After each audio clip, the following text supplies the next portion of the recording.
tidak sebanding. Mazmur 127 ayat yang kedua. Sia-sialah kamu bangun pagi-pagi dan duduk-duduk sampai jauh malam, dan makan roti yang diperoleh dengan susah payah, sebab ia memberikannya kepada yang dicintainya pada waktu tidur. Seorang anak lelaki suatu hari sedang berjalan dan melihat sekeping uang logam di tanah. Ia memungutnya dan menggenggamnya kegirangan.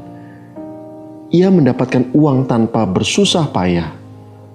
Semenjak hari itu, kemanapun ia berjalan, ia terus menunduk. Matanya dengan seksama mencari-cari uang logam di tanah, dan mungkin harta yang lebih besar lagi.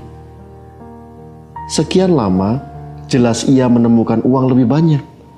Malah, ia berhasil mengumpulkan sekian banyak uang logam yang secara total bernilai Rp153.800. Ia amankan hartanya itu, melindunginya sebagai warisan kekayaan cuma-cuma.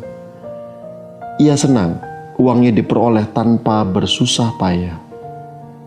Apa iya, dalam upaya mencari semuanya itu, ia telah melewatkan tak terhitung indahnya matahari terbenam, indahnya pelangi, indahnya awan putih melayang di langit biru, burung-burung melambung tinggi, tupai-tupai melompat-lompat dari dahan ke dahan pohon di jalanan tempat ia berjalan, dan cemerlangnya dedaunan ditimpali sinar matahari.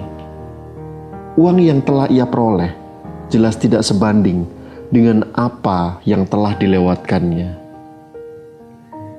Seringkali kita terlalu sibuk untuk menoleh ke bawah, mencari berkat harta di bumi, dan menghabiskan waktu hanya untuk mencari apa yang kita sebut warisan kekayaan. Kita sering lupa memandang ke depan, pada tujuan hidup kita yang sesungguhnya. Apalagi kita terlebih sering lupa memandang ke atas, memandang pada Tuhan yang memberikan kita kehidupan di bumi. Waktu yang kita habiskan untuk mencari harta di bumi seringkali justru membuat kita tidak bisa menikmati indahnya penggenapan rencana Tuhan yang sesungguhnya dalam hidup kita. Yesus berkata, "Bapakku bekerja sampai sekarang, maka aku pun bekerja juga." Yohanes 5 ayat 17.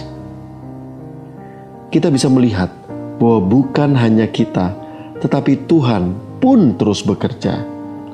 Tetapi kita bisa melihat sebuah hal penting, bahwa meski sangat sibuk melayani dari pagi sampai malam, Yesus tidak mengabaikan waktu-waktu untuk berdoa dan berkomunikasi dengan Bapa di sorga. Yesus bangun pagi-pagi benar, lalu mengasingkan dirinya untuk berdoa. Dikatakan dalam Markus 1 ayat 35, pagi-pagi benar, waktu hari masih gelap, ia bangun dan pergi keluar. Ia pergi ke tempat yang sunyi dan berdoa di sana. Harta di bumi yang kita kumpulkan tidak akan sebanding dengan kasih dan indahnya penggenapan rencana Tuhan dalam setiap destiny atau tujuan hidup yang telah Tuhan tentukan sebelumnya bagi hidup kita. Dalam kesibukan, tetaplah terkoneksi dengan sorga. Soli Deo Gloria.